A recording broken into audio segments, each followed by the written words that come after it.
Bonjour, je suis Stéphanie Laguinier, la fondatrice de Meredith Santé. C'est une plateforme qui a été créée pour rapprocher les professionnels de santé en établissement et en ville. L'objectif est de recréer du lien au sein d'un même territoire entre différentes spécialités pour mieux communiquer et améliorer les parcours de soins. N'hésitez pas à vous inscrire, vous pourrez développer votre réseau de professionnels de santé. Et en attendant, je vous souhaite une belle conférence.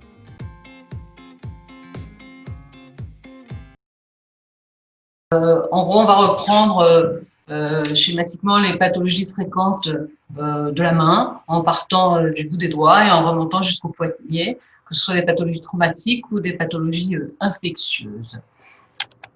On va commencer par le mallet finger. Le mallet finger, c'est quelque chose de très fréquent. C'est la rupture ou l'avulsion du tendon extenseur sur la dernière phalange des doigts, qui est responsable d'une chute du doigt.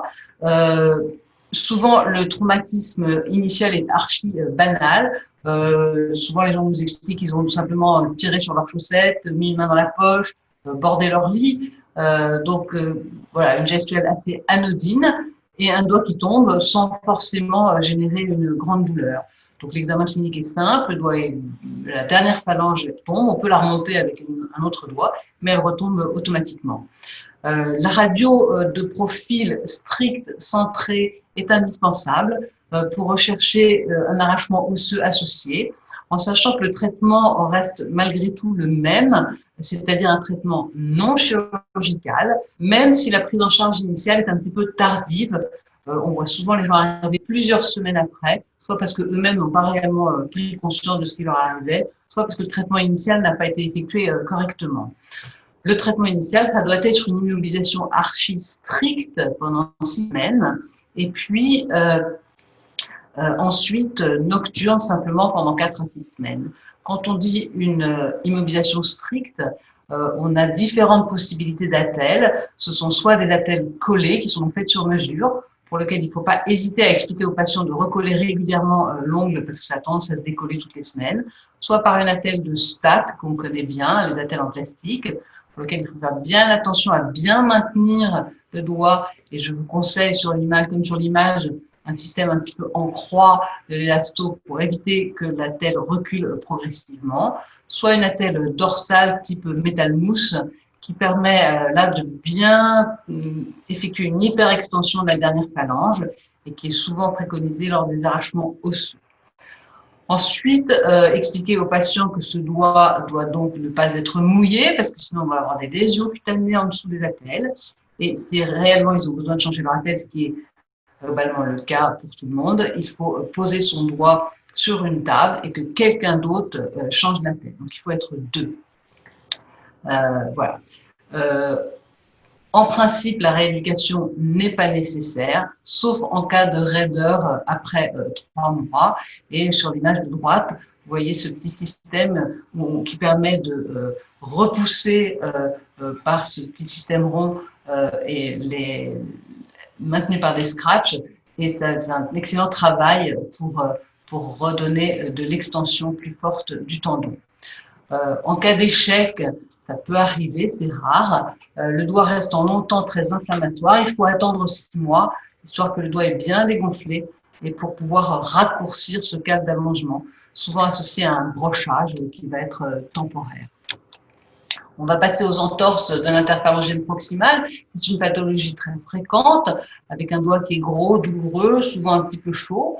La radio va nous permettre d'éliminer d'abord une vraie fracture devant ce doigt, et puis on peut retrouver, comme sur l'image de droite, un petit arrachement de l'insertion distale de la plaque palmaire. C'est pour autant pas une fracture. Hein, c'est comme quand vous retirez du papier peint et que vous arrachez un tout petit bout de plâtre, vous n'avez pour autant pas cassé votre mur. Donc les gens viennent souvent pensant avoir une fracture. Non, c'est une entorse grave. L'immobilisation doit être faite par une attelle en rectitude pendant la phase douloureuse du doigt, c'est-à-dire 10 à 15 jours. Pourquoi en rectitude? Pour éviter qu'il y ait un flessum résiduel qui génère des difficultés de rééducation supplémentaires.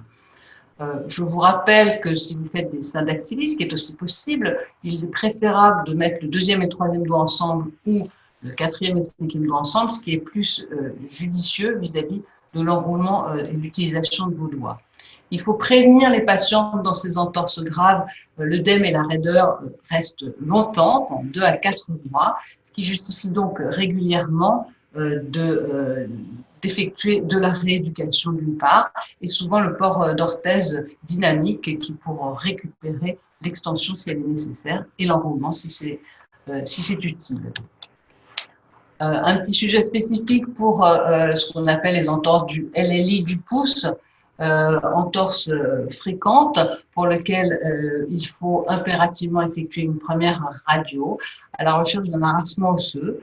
Cet arrachement peut être soit non déplacé, et dans ces cas-là, le traitement peut être non chirurgical, mais fréquemment déplacé, voire retourné, ce qui justifie de façon impérative une prise en charge chirurgicale parce que le ligament qui est attaché à ce petit fragment ne pourra pas se rattacher à la surface en face.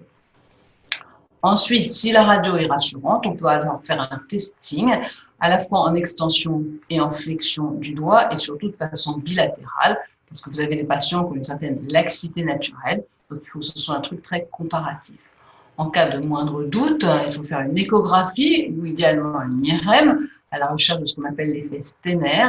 L'effet Stener, c'est l'arrachement donc du complet du ligament latéral interne qui du coup bêtement va passer au-dessus de la petite aponévrose, de l'insertion de l'aponévrose de l'adducteur du pouce. Et dans ces conditions, il est donc impossible de se rescotcher en face sur l'os, donc systématiquement chirurgical.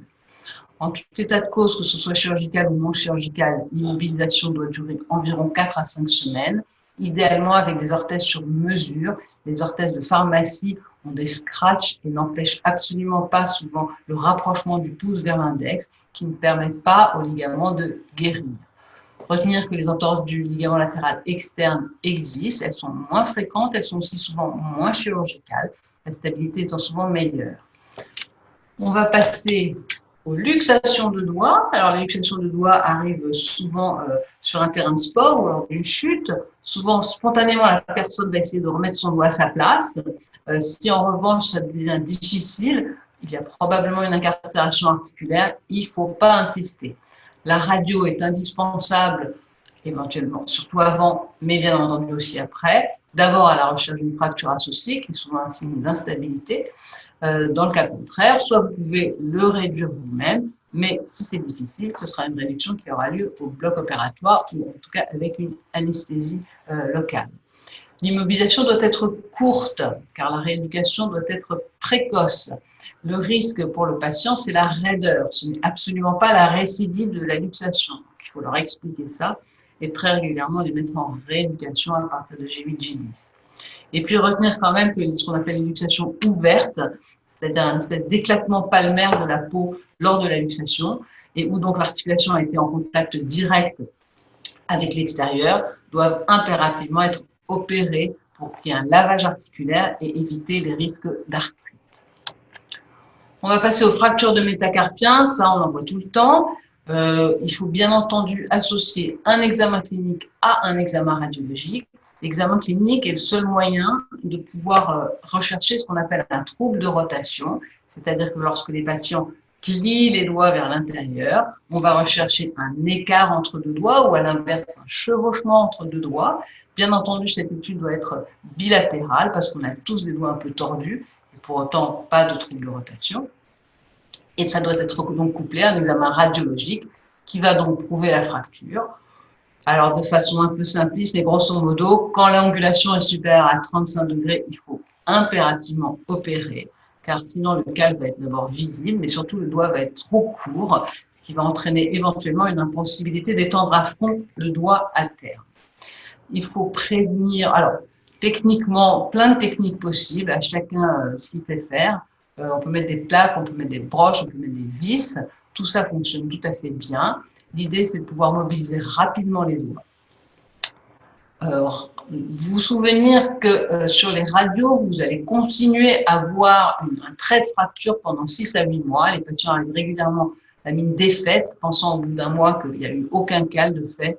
Non, rassurez-vous, il faut retirer les immobilisations au bout d'un mois et les faire fonctionner. Et puis, pas de sport avec impact avant 2 mois. Les fractures de 5e méta c'est souvent des fractures de boxe, à tort ou à raison, mais en tout état de cause, éviter les sports à impact avant 2 mois. Bien entendu, si on a plusieurs métacarpiens cassés ensemble, ce sont des fractures instables, donc systématiquement chirurgicales. On va faire une petite aparté pour les fractures de la base du premier et du 5e métacarpien. Sur la première métacarpien, ce qu'on appelle la fracture de Bennett. Les fractures des bases de premier et 5e métacarpien sont souvent articulaires et doivent être opérées. Elles doivent être opérées parce qu'elles sont instables et qu'elles génèrent très régulièrement au fur et à mesure une marche d'escalier qui risque d'être responsable d'arthrose secondaire. En ce qui concerne le 5e doigt, bien vérifier sur la radiographie que l'interligne entre la base du métacarpien et le carpe soit visible. Si vous avez une impression de chevauchement entre ces deux os, c'est qu'en règle générale, il existe de façon associée une luxation carpométacarpienne qui aura besoin d'un scanner pour être mieux étudiée. On va passer un peu en revue sur les infections, les panaries. Les panaries, c'est un grand classique, on en voit tous les jours, donc vous les voyez souvent à un stade précoce qui justifie simplement une désinfection par antiseptique de votre choix. Juste, souvent, les patients passent beaucoup de temps à tremper leurs doigts dans l'antiseptique et donc on voit régulièrement des brûlures quand les gens ont des trempages trop réguliers. Donc ne pas hésiter à leur expliquer qu'après avoir trempé leurs doigts pendant quelques minutes, il est utile de rincer sa main à l'eau de savon, mais surtout de protéger le doigt dans un petit pansement simple pour éviter le contact avec le doigt voisin, par exemple, ou toutes les choses de la vie courante qui sont des phénomènes de surinfection fréquentes. Je vous rappelle qu'idéalement, nous préférons qu'il n'y ait pas d'antibiotiques, ni local, ni général, parce que de toute manière, l'évolution spontanée d'un panarie, elle va se faire soit vers la guérison, soit vers l'aggravation, à peu près en 48 heures, avec l'apparition de pus. À partir de ce moment-là, ça devient systématiquement chirurgical et on va retirer l'ensemble des tissus infectés, peau comprise, pour laisser un espèce de cratère propre qui, lui, va pouvoir se remplir et se cicatriser en cicatrisation dirigée. Et dans les stades très évolués, ne pas hésiter à effectuer une radio, car on trouve régulièrement des ostéites qui devront être traitées dans le même temps.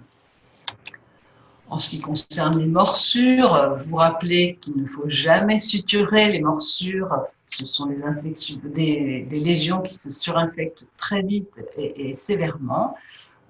Attention aux morsures humaines qui sont liées à un coup de poing sur la dent du mec d'en face et qui sont toujours chirurgicales car l'arthrite est quasi systématique.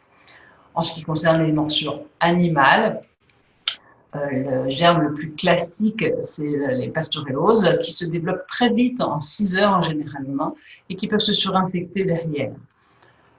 Donc, très rapidement, on va avoir une évolution qui est soit favorable avec une petite croûte de rien du tout, soit une évolution vers quelque chose de plus roux, de plus gonflé, qui signe là aussi le côté indispensable d'un lavage chirurgical. On va donc plaie par plaie et porte d'entrée par porte d'entrée nettoyer chaque orifice, les laver à grande eau à l'aide d'un cathlon et d'une petite seringue et laisser tout ça cicatriser tout seul. Et puis pour votre culture, les griffures sont régulièrement plus infectantes que les morsures et les chats donnent des lésions plus graves que les chiens. Retenir également que souvent sur ces infections que nous avons opérées, nous avons des risques d'enraidissement secondaire. Donc, dès que l'infection est jugulée, il faut mobiliser la main et la rééducation est souvent très indispensable. Alors, ne pas oublier toutes les petites plaies de rien du tout, les petites plaies de rien du tout par couteau, par verre. Souvent, lorsque les gens retirent le noyau de l'avocat avec un couteau, les plaies par couteau à huître, essayer de séparer deux tranches de pain de mie congelé et ça ripe. Tout ça donne des petites plaies qui sont souvent donc sur la paume de la main avec un risque septique réel de phlegmon. Il faut donc systématiquement tester le doigt, faire mobiliser les doigts segment par segment, vérifier la sensibilité du doigt et voir s'il existe des douleurs. La douleur lors de la flexion des doigts signe régulièrement une lésion partielle de tendon. Et donc, on n'oublie pas que toute plaie sur le trajet d'un tendon fléchisseur ou extenseur doit être explorée chirurgicalement. On retrouve très régulièrement des lésions partielles qui, si elles ne sont pas traitées initialement, vont dériver vers une rupture secondaire pour laquelle la réparation chirurgicale va être beaucoup plus difficile et incomplète. On va remonter un petit peu plus haut et on va passer aux fractures de scaphoïdes. Les fractures de scaphoïdes, vous en voyez beaucoup chez les sujets jeunes, plutôt les garçons. Souvent, donc un traumatisme de poignet, pas passionnant. La radio ne montre pas systématiquement la fracture, même sur des incidences spéciales de scaphoïdes. Donc, en cas de doute et en cas de persistance d'une gêne, que ce soit en hyperflexion, en hyperextension du poignet, ou une douleur en inclinaison, ou en appui dans l'axe, il ne faut pas hésiter soit à refaire des clichés, mais surtout à passer à l'IRM ou au scanner. L'IRM est plus sensible et plus spécifique et va montrer cette légère inflammation de l'os qui signe souvent la fracture. Le scanner, parfois, passe à côté du diagnostic, donc idéalement, l'IRM est de meilleure qualité. Il faut bien entendu rechercher s'il existe des traumatismes plus anciens, car c'est souvent à l'issue d'un traumatisme récent que les gens viennent, mais ils ont eu d'autres traumatismes pour lesquels ils n'ont pas consulté. L'immobilisation est lente, elle est de 3 mois, voilà, sous réserve, car pour le tubercule distal, comme sur l'image de droite, 1 mois suffit. Mais pour les autres, c'est 3 mois avec une manchette type scaphoïde. Ça peut être une attelle, ça peut être une résine circulaire, mais une immobilisation stricte avec un contrôle mensuel radiologique pour s'assurer de l'évolution radiologique. Voilà. Et en cas de doute, un scanner de contrôle est le meilleur moyen pour s'assurer de la consolidation.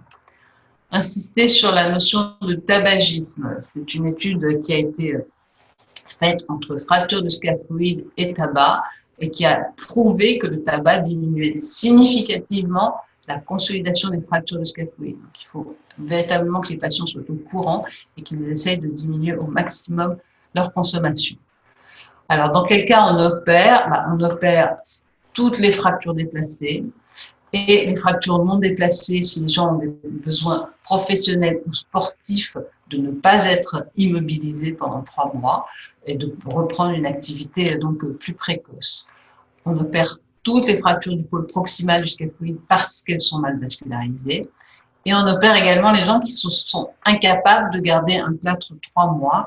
Je vous rappelle qu'on a affaire à des sujets jeunes et souvent on est obligé de leur expliquer que s'ils ne sont pas capables d'être calmes, il vaut mieux les opérer dans ces cas-là. Mais quel que soit le type de fracture, on a un risque de pseudarthrose de scaphoïde, c'est-à-dire de non-consolidation des scaphoïdes.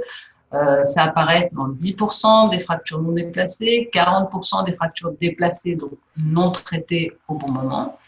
Ça peut être de découverte sur un traumatisme récent ou sur des douleurs. Le traumatisme récent fait croire que la fracture est récente, mais il faut faire attention à ce qu'on appelle la trop belle image de fracture. Une fracture qui est trop bien visible sur la radio, c'est à peu près à tous les cas une fracture ancienne et donc une pseudarthrose, d'où l'intérêt de compléter dans ces cas-là par un scanner, qui est le meilleur examen pour pouvoir avoir une analyse radiographique plus précise de tout l'ensemble des tissus de mauvaise qualité scléreux qu'il va falloir retirer lorsqu'on va devoir les opérer pour remettre en place un greffon de bonne qualité et essayer d'assurer la consolidation des fragments. C'est une chirurgie qui est difficile, qui justifie donc d'un apport de greffe, parfois de greffons même vascularisés, c'est-à-dire qui apportent en même temps les vaisseaux directement avec le fragment, avec une fixation par vis ou par broche selon les habitudes de chacun. Et là aussi, à nouveau, une immobilisation de 3 mois indispensable. Il faut bien arriver à expliquer à ces jeunes qu'il faut les opérer, sinon on va avoir une arthrose d'abord entre le radius et le scaphoïde, puis à toute l'articulation du poignet en quelques années. Et dans ces conditions-là, la chirurgie sera beaucoup plus lourde avec une perte de mobilité et de force qui est importante. Donc, même si ce sont des sujets jeunes et qui ont peu de gêne initialement quand on découvre leur pseudarthrose scaphoïde. Il faut leur expliquer la sévérité des lésions si on ne les traite pas. Donc finalement, avec un bon examen clinique, qui est donc toujours indispensable, si on rajoute un peu de radio ou d'écho ou d'IRM ou de scanner là où il le faut, si les plans sont pris en charge précocement, si la rééducation précocement, on a des bons résultats. En cas de doute, faites appel à nous, aux spécialistes de la main. On est là pour ça, pour pouvoir dispatcher entre chirurgical et non chirurgical. C'est beaucoup plus simple en cas de doute d'avoir une réponse rapide et plutôt que de se dire bon, j'attends et puis on verra si ça va mieux plus tard. Voilà, je vous remercie. Je vais repartager mon écran. Hop. Et faire passer la main au docteur Houvet qui va vous parler des entorses de poignet. Bonsoir. Merci Frédéric pour ce panel assez exhaustif de toutes les lésions qu'on peut voir tous les jours et que vous voyez encore plus que nous. Je pense aux généralistes ou aux kinésithérapeutes, bien évidemment. Différence du panel que tu nous as présenté, je me suis concentré sur un seul sujet qui s'appelle les entorses du poignet. Pourquoi les entorses? Parce qu'on qualifie souvent d'entorse ce qu'on ne comprend pas bien, et c'est-à-dire une douleur du poignet résiduelle ou non qualifiée. J'ai fait un petit rappel anatomique parce que ce sont des termes que vous allez retrouver sur les différents comptes rendus que vous allez pouvoir demander. Je rappelais que le poignet était composé de 8 petits os qui s'appellent le carpe et qui se répartissent en 2 rangées, scaphoïde, semi-lunaire, trichétrome ou pyramidal et pisiforme, et la deuxième rangée trapèze, trapézoïde, grand os ou capitatum et amatome. En fait, c'est vraiment la seule première rangée qui est mobile entre, d'une part, entre radius cubitus et la deuxième rangée. Et pour stabiliser tout ça, on a un système ligamentaire qui sont des véritables haubans qui vont nous permettre d'avoir un poignet de force. Il y a 3 plans ligamentaires qui sont importants à connaître, le plan intrinsèque, capsulaire et rétinaculaire. Ce qui est très important, c'est de connaître les ligaments dits intrinsèques, qui sont les ligaments qui unissent les os entre eux, et particulièrement 2 ligaments qui sont les plus fréquemment atteints, le ligament scapho-lunaire, qui se situe entre le scaphoïde et le semi-lunaire. Il faut savoir que sa partie postérieure, la partie dorsale, est la plus solide. Donc, si elle est abîmée, elle va donner des conséquences cliniques et mécaniques. Et le ligament lunotriquetral, c'est exactement le contraire. Il unit le semi-lunaire au trichétrome. Et là, c'est sa partie palmaire qui est la plus solide. Et si elle est abîmée, on aura des signes cliniques. Les ligaments intrinsèques unissent aussi les 2 rangées du carpe entre eux. Il faut se souvenir simplement, et on le verra plus tard, que dans le plan antérieur, il y a une faiblesse entre les 2 rangées et que le plan postérieur est particulièrement plus solide. Le plan ligamentaire capsulaire est composé de 2 V qui sont comme cela et qui sont très solides, et d'un plan postérieur composé de V horizontaux beaucoup moins solides. Enfin, le plan rétinaculaire, eh bien, à la face palmaire, c'est un ligament qui est tendu du tubercule de l'os crochu jusqu'au trapèze et qui va délimiter ce qu'on appelle le canal carpien dans lequel placent les fléchisseurs. Et ces fléchisseurs, ils plaquent le carpe vers le haut. Et à la face dorsale, le rétinaculum dorsal qui fait exactement la même chose avec les extenseurs, mais qui est moins solide. Alors, qu'est-ce que c'est qu'une entorse? Une entorse, la définition anatomique, c'est une lésion traumatique d'une articulation qui résulte de son élongation brutale, allant jusqu'à l'arrachement, jusqu'à la rupture des ligaments, mais sans déplacement permanent des surfaces articulaires. Donc, cette définition, de fait, elle élimine une fracture ou elle élimine une luxation. Alors, est-ce qu'il existe des entorses bénignes ou des entorses graves? Je vais être provocateur et je vais dire que l'entorse tout court du poignet, ça n'existe pas. Pourquoi? Eh bien, on va le voir. Le patient type, c'est plutôt un jeune, c'est plutôt effectivement un garçon qui utilise des éléments de mobilité actuels, roller, skate, etc. Ça peut être effectivement plus âgé, l'accident stupide. Mais ce qui va convenir d'interroger, enfin de récupérer au cours de l'interrogatoire, c'est le mécanisme du traumatisme. Et ça, c'est fondamental, c'est-à-dire où, quand et comment. Où, pour savoir quelle était la violence de l'impact, pour connaître l'énergie cinétique et donc le risque de traumatisme. Quand? Est-ce que c'est une lésion qui est déjà ancienne ou est-ce que c'est une lésion toute récente? Comment? Est-ce que c'était une chute vers l'avant, en abduction, c'est-à-dire sur le côté externe, à la base du pouce, ou est-ce que c'était une chute en avant, en adduction, c'est-à-dire sur le côté de l'ulna, avec un impact au niveau du petit doigt, ou est-ce que c'était encore une chute en avant, en hyperextension, avec une inclinaison ulnaire la plupart du temps, ou bien encore une chute en arrière, avec un impact ténarien, etc. L'interrogatoire, non seulement il va nous renseigner sur les conditions du traumatisme, mais aussi sur la symptomatologie, la douleur, son siège, son type, son intensité, les irradiations. Quelle est l'impotence fonctionnelle du patient? Est-ce qu'elle a été immédiate? Il n'a pas pu utiliser sa main? Est-ce qu'il a dû cesser son activité sportive ou son activité tout court? Est-ce qu'elle a été totale? Est-ce qu'elle était partielle? Est-ce qu'il se plaint d'une limitation de mobilité? On va rechercher un œdème, une ecchymose, qui vont témoigner du siège de la lésion. Et puis surtout, on va l'examiner, ce patient. On va palper les principaux repères. On va palper le radius, le cubitus, le carpe dont on a parlé, avec le scaphoïde, le trichétrome de l'autre côté, etc., à la face palmaire, à la face dorsale. On va rechercher des mouvements anormaux. Est-ce que quand on fléchit, est-ce que quand on étend, ça fait du bruit, ça fait des craquements, etc. Et on va demander tout de suite quelque chose de chic et pas cher, c'est-à-dire une radiographie. Une radiographie de plaque et une radiographie strictement de profil, dite planchette. Alors, les radiographies qu'on retrouve sont normales. Il n'y a pas de fracture. Ce n'est pas pour autant un gage de bénignité. Parce qu'en urgence, l'examen est difficile et donc il faut traiter le patient essentiellement par une immobilisation antalgique, c'est-à-dire une attelle du commerce basique, des antalgiques, éventuellement des anti-inflammatoires, de la glace qui est un très bon antalgique, et surtout avoir la notion que cette immobilisation, elle est temporaire. Elle est temporaire pour plusieurs raisons. D'abord, toute entorse du poignet, comme l'a dit Frédéric, est une fracture du scaphoïde, jusqu'à preuve du contraire. C'est pour ça qu'il faut revoir les gens obligatoirement à 10 jours. Et à 10 jours, il y a deux possibilités. Première possibilité, tout va bien. Ça peut être ce qu'on appelle un syndrome d'impaction postérieure, c'est-à-dire un traumatisme cartilagineux. Ça fait mal, puis ça va partir dans le temps. Ça peut être rien, ou ça peut être quelque chose tout simplement qu'on n'a pas compris. Ou alors, au contraire, rien ne va plus. Il existe toujours des douleurs. La mobilité est diminuée. La force est diminuée malgré les antalgiques, malgré la telle, etc.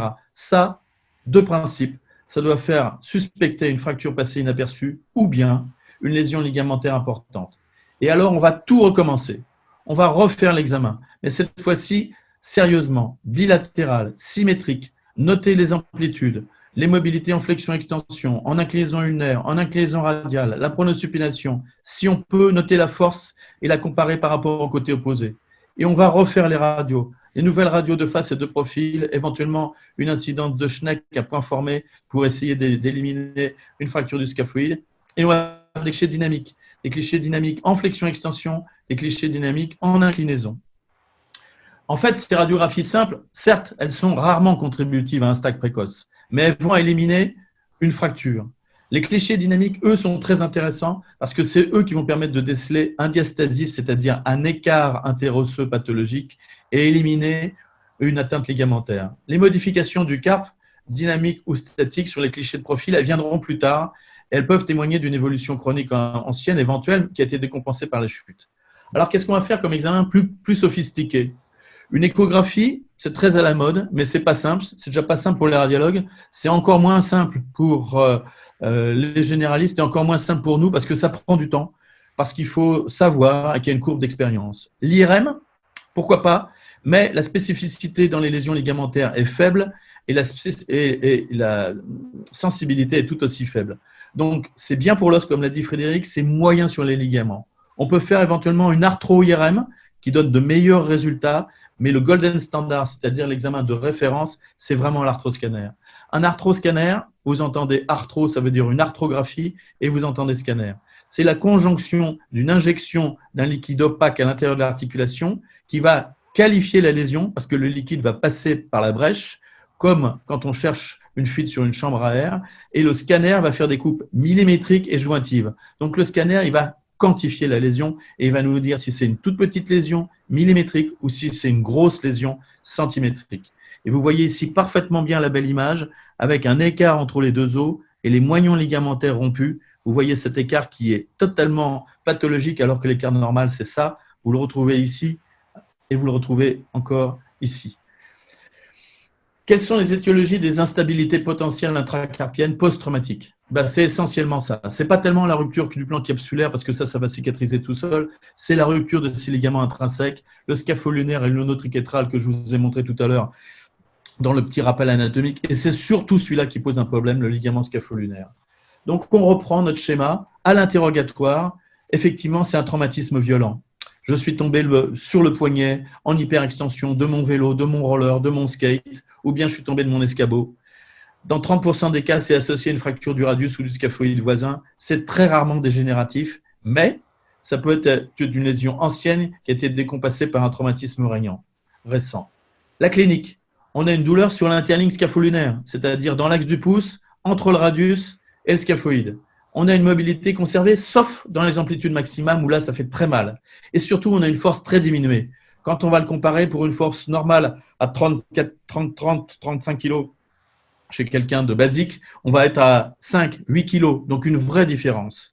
On a un ressaut dans la manœuvre de Watson. La manœuvre de Watson, vous pouvez la faire, c'est très facile à faire. Le poignet en inclinaison ulnaire, eh bien, on va déclencher, en appuyant sur le pouce, un clac brutal avec un scaphoïde qui capote. Les examens complémentaires, je l'ai dit, des examens dynamiques, mais surtout l'arthroscanner. Très belles images ici avec le moignon qui reste sur le côté, le diastasis. Parfois, pour certains, on peut faire, dans le doute, on peut faire une arthroscopie diagnostique qui va montrer la rupture et le diastasis entre le scaphoïde et le capitatum, et entre le scaphoïde et le lunatum, et le grand os qui montre son dôme. Les clichés dynamiques, ils vont montrer des noms que vous allez retrouver dans l'IRM ou dans l'IRM, ou dans les clichés dynamiques. Ils vont retrouver en inclinaison ulnaire, donc la main inclinée vers l'ulna, le scaphoïde se verticalise et le triquetrum glisse, entraînant ce qu'on appelle un dizzy, c'est-à-dire qu'au lieu d'être parfaitement un chapeau de gendarme à l'aplomb du capitatum, il va se pencher sur le côté. Et en inclinaison radiale, donc pousse vers le radius, le scaphoïde se couche pour s'effacer devant la styloïde radiale, il monte ses fesses, c'est ce qu'on appelle le signe de l'anneau ou ring signe, on voit un anneau comme ça. C'est caractéristique d'une lésion ligamentaire. Diastasie scapholinaire, bascule en dizzy, scaphoïde couché ou ring signe, état du cartilage voisin avec ces images sur la face, le diastasis, la rupture, le diastasis bien visible et la rupture sur les clichés transversaux. Alors le traitement, là, c'est une course contre la montre.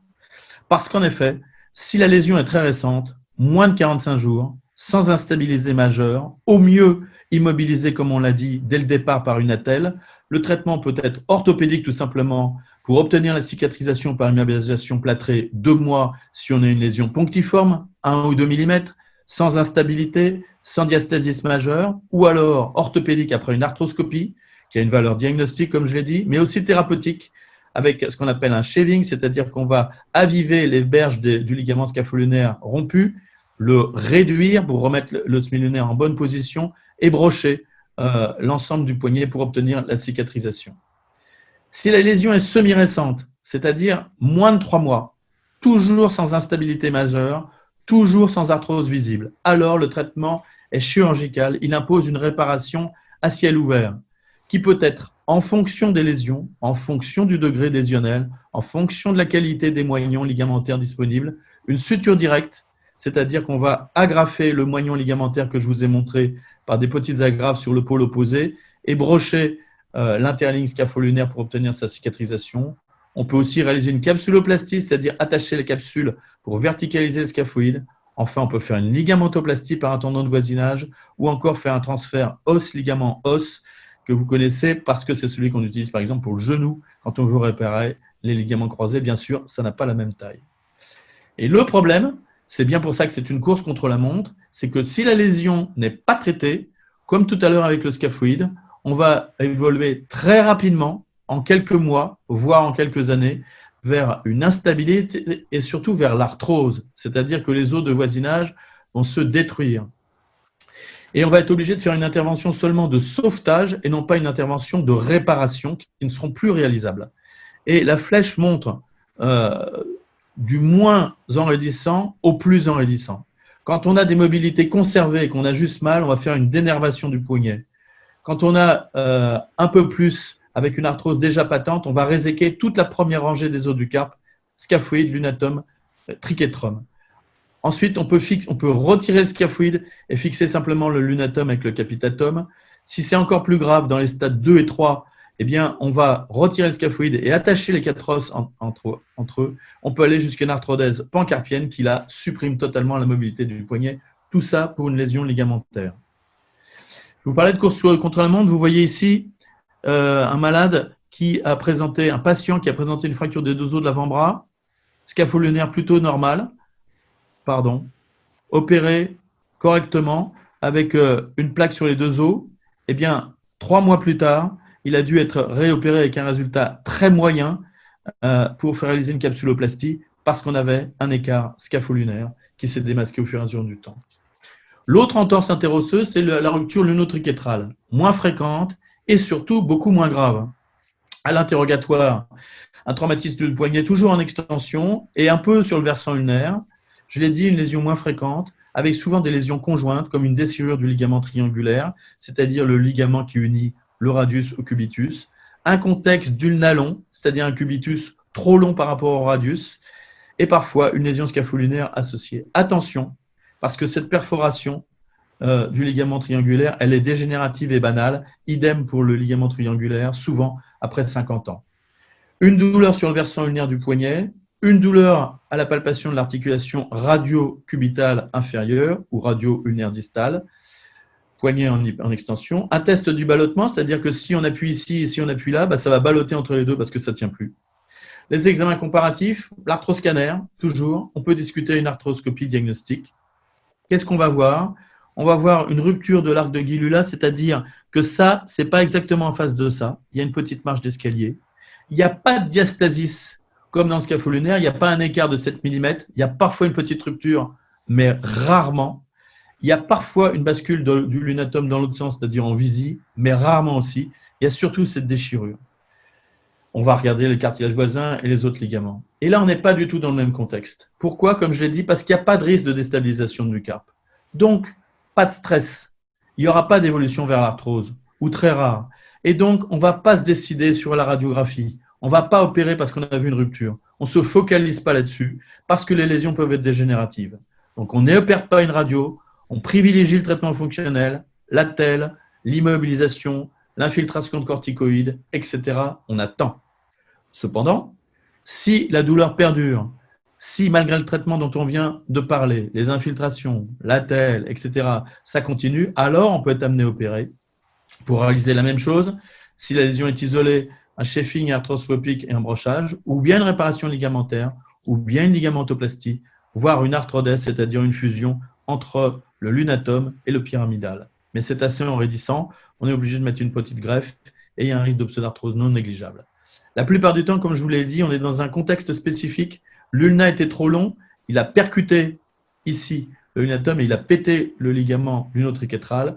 On peut être amené à faire une ostéotomie d'accourcissement ou ce qu'on appelle un wafer, c'est-à-dire diminuer la hauteur de l'ulna. Beaucoup plus rare, et dans un contexte particulier, l'entorse médiocarpienne. En général, on est dans un contexte connu d'hyperlaxité, des entorses de cheville à répétition, une laxité du poignet connue, un ressaut indolore, des clonques, des bruits, etc., mais indolore, qui devient douloureux après la chute. La douleur, elle est médiocarpienne, elle est au milieu. Un clonque douloureux quand on fait un appui-flexion du poignet, une douleur à la pression du capitatum qui réduit en fait le tiroir, une douleur dans la pronation appuyée. Les clichés comparatifs ne vont pas montrer grand-chose, surtout qu'en général, ils ont la même chose de l'autre côté. On peut faire un cliché en stress, pas facile à faire. L'arthroscanner va être normal. On peut faire un arthrocinéma qui va nous montrer la bascule brutale de la première rangée sur la deuxième. Là encore, le traitement est tout à fait conservateur. Des attelles nocturnes, éventuellement une infiltration, un renforcement musculaire du fléchisseur ulnaire du carpe, de l'extension ulnaire du carpe. Le traitement chirurgical peut être secondaire par ligamentoplastie ou par des arthrodèses partielles du carpe pour enraidir ces gens qui de toute façon ne seront pas raides parce qu'ils sont tellement laxes qu'ils vont avoir une mobilité à peu près identique à la vôtre. Comme vous l'a dit Frédéric, il faut toujours suspecter une fracture du scaphoïde. C'est vraiment quelque chose à retenir, mais aussi une fracture d'un autre os du carpe, le triquetrum, très banal, l'os crochu ou amalus ECI, et pour lesquels il faut demander un scanner ou une IRM, car on ne le verra pas sur une radiographie standard, même avec une incidence du canal carpien. Éliminer une luxation du carpe, éliminer une luxation isolée d'un os du carpe, très rare. Je vais faire une tout petite aparté sur la luxation du carpe. La luxation, je l'ai dit, ce n'est pas du tout une entorse puisque c'est une perte constante des rapports anatomiques normaux. Mais j'insiste, pourquoi? Parce que 30%, c'est-à-dire un tiers des luxations du carpe sont méconnues. Il existe plusieurs types. Les luxations radiocarpiennes, entre le radius et la première rangée dont on a parlé, périlunariennes, autour du semi-lunaire, les fractures luxations de l'os scaphoïde ou la luxation isolée d'un os du carpe. Je l'ai dit, c'est une fréquence élevée d'absence de diagnostic initial. Pourquoi? Tout simplement parce que c'est un traumatisme à haute énergie la plupart du temps, un accident de la voie publique, une chute violente, et on est dans un contexte de polytraumatisme dans 10% des cas. Donc quand il y a une rate, quand il y a un rein, on va surtout s'occuper de ça. Et la personne qui dit « ouais, mais j'ai un peu mal au poignet », on dit « bon, écoutez, on verra ça plus tard, vous avez d'abord une grave fracture de l'épaule ou une fracture du fémur et on passe à côté ». En plus, l'examen est très, très basique. Il est non spécifique. Il y a un œdème de toute la main, une difficulté à bouger le poignet et les doigts, une main très, très gonflée, une douleur à la face antérieure, mais aussi postérieure. Ce qui peut mettre la puce à l'oreille, c'est les fourmillements dans le territoire du nerf médian. Vous le savez, les 3 premiers doigts de la main. Il faut faire des examens comparatifs super simples, une face et surtout un profil. Il faut exiger un vrai profil, pas du tout un 3/4 où on va dire « ah bah ouais, c'est plutôt bien, vous voyez la face ». Bon, si vous ne faites pas attention, vous dites ok, pas de problème, il n'y a pas de fracture du radius, il n'y a pas de fracture du scaphoïde, ok, c'est pas grave. Vous voyez le 3/4, ouais, bon, ok, bon, c'est un 3/4, on ne voit pas grand-chose. Et bien pourtant, si on fait un profil, on a une luxation du lunatome de ce type-là, c'est-à-dire un lunatome complètement énucléé et une luxation du carpe. Donc attention, toujours demander un vrai profil. En urgence, traitement orthopédique, j'avoue que j'en ai rarement fait. En théorie, il faut tirer fort, fort, fort, et puis ensuite le plâtrer, mais comme on ne les voit jamais en urgence pour les raisons que j'ai évoquées, la plupart du temps on est chirurgical, à ciel ouvert, avec souvent 1 ou 2 abords, un abord dorsal, un abord palmaire, qui va permettre de réduire le lunatome sur son siège anatomique, c'est-à-dire sur le dôme du capitatum, réparer les ligaments, comme on le fait d'habitude, et comme on l'a montré avant, les brocher, et s'il y a une fracture associée, la traiter. En conclusion, l'entorse, ce terme générique qu'on entend, ah bah j'ai une entorse du poignet, c'est une dénomination générique, bateau, particulièrement mal adaptée pour notre articulation du poignet qui est très spécifique comme je l'ai montré. Tout traumatisme du poignet qui reste douloureux au-delà du 10-15e jour doit systématiquement faire rechercher, bien sûr, une fracture du scaphoïde, mais s'il n'y a pas de lésion radiologique, une lésion ligamentaire grave. Par un examen clinique que je vous ai montré, et éventuellement, n'hésitez pas à prescrire un arthroscanner, car le traitement doit être mis en place rapidement pour éviter l'usure du cartilage articulaire et l'évolution inéluctable vers une arthrose et vers une chirurgie beaucoup plus lourde, beaucoup plus handicapante de sauvetage. Merci à tous pour vos questions. Si vous avez d'autres questions a posteriori qui vous viennent, si vous voulez parler d'un cas un peu plus pratique d'un patient, n'hésitez pas à contacter les docteurs Mazodier et les docteurs Houvet sur Meredith Santé. Merci à tous. Merci beaucoup, docteur Mazodier, docteur Houvet. Je vous souhaite une très belle soirée et je vous laisse le mot de la fin. Merci, bonne soirée à tous. Merci d'être venu. Bonne soirée.